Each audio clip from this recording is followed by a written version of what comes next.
All right, great. Thank you. Go ahead, Sure. Dave. Dave, can you tell us about the look that you got with 8 seconds to go and how you processed that moment since Friday? First and foremost, I want to reiterate. And how you processed that moment since Friday? First and foremost, I want to reiterate and emphasize the big picture here: getting justice for the families who haven't gotten them yet, people getting out and voting, and also sending prayers to the people of Armenia. I know that they're seeking peace. Right now, they're under attack. So, instead of keeping Breonna Taylor's name alive, George Floyd, Jacob Blake, and so many others, but also the people of Armenia, let them know that we're sending prayers out to them. Um, Basketball wise, it was a good look. You know, I had more time than I realized. Should have took more time. Probably rushed it a little bit, a little off balance, but we got a good look. We got a second opportunity, and you know, if I can get that play back again, I'll give in and get that shot back again. Trust me. You're gonna make some, you're gonna miss some. It's part of the game.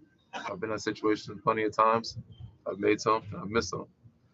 Unfortunate, it was for us to close out the series. It'd been great to win it. Um, but any person that plays sports, any person that plays basketball knows it doesn't come down to that last play. It's not always about. It's never only on one play. And we could have did so many different things throughout that game.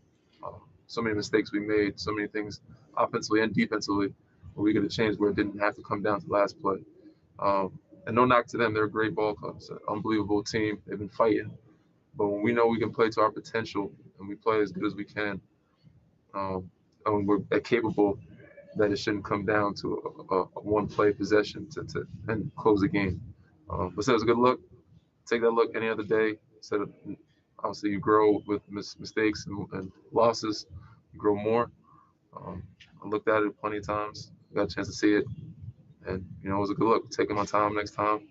I get the same opportunity. Better believe I'm going in same confidence, not shaking at all, worried.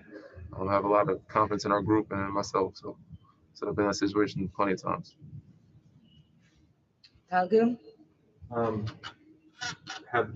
is there a process that you go through when you have a play like that? And have you gotten better at kind of digesting that over the years? And does it make a difference with the number of veterans on this group? For sure, the Deal with this process. process. It's all with your group.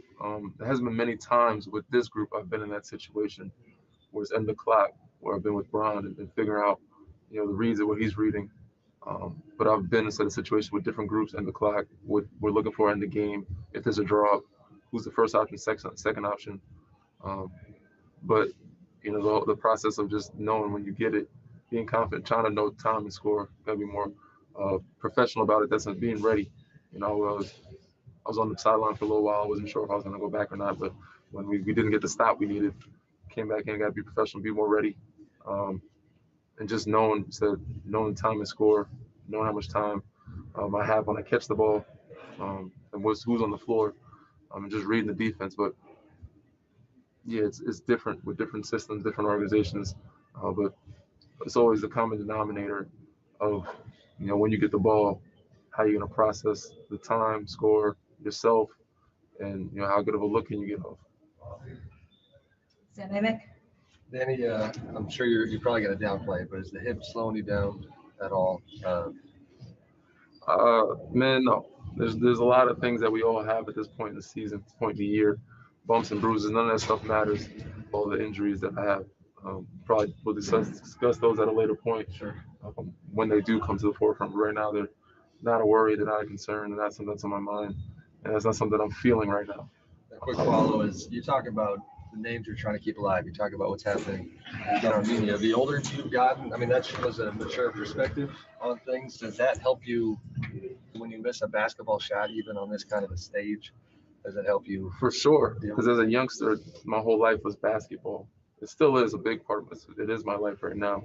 But as you get older and you're more mature, you understand there's so much more to life. There's so much more going on in the real world. That's way more important than the game of basketball and competing. I said in third world countries, other countries, in our country, so much stuff going on. Like in just it's tough. It's been a tough year, but as I've gone on, and I've learned a lot, playing for Pop, playing under Pop, learning about the outside world and how fortunate we are. We're actually in our own, metaphorically and literally, in a bubble. It's like Christmas every day playing the NBA. You don't have to worry about the real world and real issues. But as you get older, you get more mature and understand that, there's so many other things going on that's more important that we need to shed light on and to help these people in any way we can. All right, well, we'll take a couple on your end and then wrap Okay, it up. thank you. Bill Orm? Hey, Danny. You obviously have a good head on your shoulders and are able to keep, one basketball shot in perspective. But over the last 36 hours, was that harder early on? I mean, did you find yourself watching TV, like seeing kind of some of the conversation around kind of the way the game ended, or are you able to compartmentalize it kind of from the moment it happens and move on? Being conditioned from before that moment to the social media that I was getting, it didn't change or phase any way, shape, or form the last 36 hours of my mindset. And due to the fact that because during that time and after the game, I was very confident in that and still myself. I know I played 22 minutes, 23 minutes. I left out, said I obviously could have played better. Tried to leave it out all on the floor. And we said we live with that shot. It's a good shot. And unfortunately we lost and we didn't close out, but we get another opportunity. And I'm not shaking in myself or in our group, very confident in our group. And right after the shot, I wanted to play another basketball game. But because I said I've been conditioned to everything that I've gotten throughout the whole year and throughout most of the bubble season, the social media, it was nothing new to me, so it didn't really matter. It didn't faze me, it didn't care, just ignore it. Those people's opinions don't matter to me. The only people in the locker room and on this roster are the opinions that are relevant and that matter to me. And if they're still confident in me and still encouraged and still believe in me and believe in us, that's all that matters to me. And we can get this thing done. And all the rest is background noise, and nobody cares about it when it's all said and done. All they care about is who wins the end of the day, end of the season, who's the last team standing. And if we can get that job done, all the other irrelevant negative noise, it doesn't matter. All right, Danny, I'm gonna take the last two for you. Tanya? Hey, Danny, Blair posted something on Instagram about death threats. Is there anything that you have felt like you needed to contact security about related to that? I haven't really I just block, ignore. I've gotten so many messages I can't even hit the delete all button because I guess my Instagram just won't recycle it. I don't know if it's so many, but I just don't read them. I know she doesn't get as many, and she doesn't have as many followers, so it's probably close. She can see more of it.